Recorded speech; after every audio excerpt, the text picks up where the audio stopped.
The captaincies of the Portuguese Empire were the socio-administrative territorial divisions and hereditary lordships established initially by Henry the Navigator, as part of the Donatário system in order to settle and develop the Portuguese overseas empire, pioneered on the island of Madeira and institutionalized in the archipelago of the Azores. The captaincy system was eventually adapted to the New World captaincies. The prince and his successors remained on the mainland, owing to the responsibilities related to the royal household. During the epic period of transatlantic exploration, when the king constituted and bestowed the donatory system, he never specifically thought of sending his donatarios to the archipelagos. Before the discovery of Brazil, the captaincy system already operated in the Atlantic possessions of Madeira and the Azores. In addition, other islands and settlements along the African coast, Azores following the model established on Madeira. The archipelago was divided into various captaincies, which functioned for settlement and development on a reduced scale. The creation of the captaincies were not a uniform process,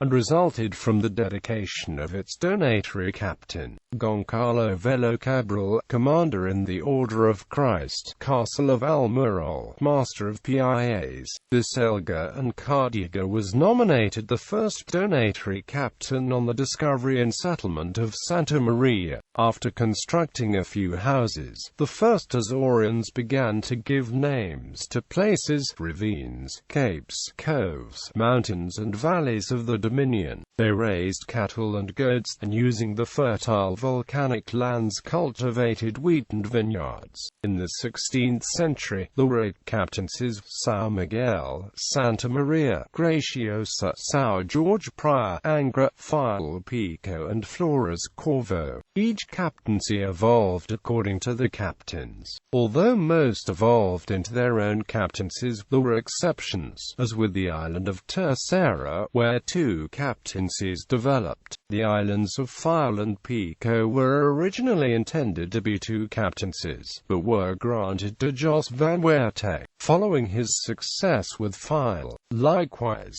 São Miguel and Santa Maria were once one dominion, but Velo Cabral sold São Miguel to Rui Goncalves da Câmara for 2,000 cruzados and a quantity of sugar. As he grew old, Velo Cabral abandoned his new dominion and returned to Lisbon, replaced by his nephew João Soares de Albergaria in 1460, who lived in his captaincy. The captains of the Azores oscillated between living in the dominions and working as caretakers from Lisbon, and leaving in the archipelago their own lieutenants, councillors and magistrates. The captains were responsible for fomenting interest in the new colonies, which were expanded with new settlers, from poorer areas of the northern and southern Portugal, or by foreigners loyal to the king, but interest in developing the concession. Brazil, having succeeded with the administration of Madeira and the Azores to impose a social order, King John III applied the same structure to consolidate power in the Terra de Santa Cruz. In Brazil, each captaincy consisted of a portion of land originally 50 leagues wide along the Brazilian coast and extending inland to the line established by the Treaty of Tordesillas,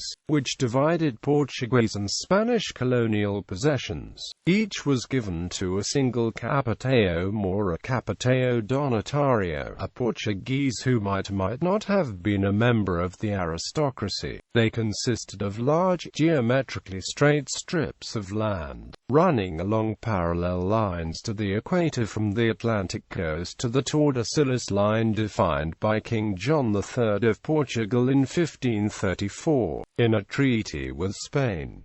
The difficulty of governing large territories meant that by 1549, only 4 captaincies remained viable: the captaincy of Pernambuco, the captaincy of São Vicente, the captaincy of Ilhas and the captaincy of Porto Seguro. In order to save the collapsing colonies of Brazil, in 1549, John III sent Governor-General Tomé de Souza and Jesuits under the direction of Manuel da Nóbrega to the colonies. Under the discipline, and later the governorship of Governor-General Mendes, the colonies began to reverse the unworkable policies. By 1580, Brazil had become an economically viable colony. Over time, the Brazilian donatarios were replaced by royal administrators, until the system was abolished by 1754.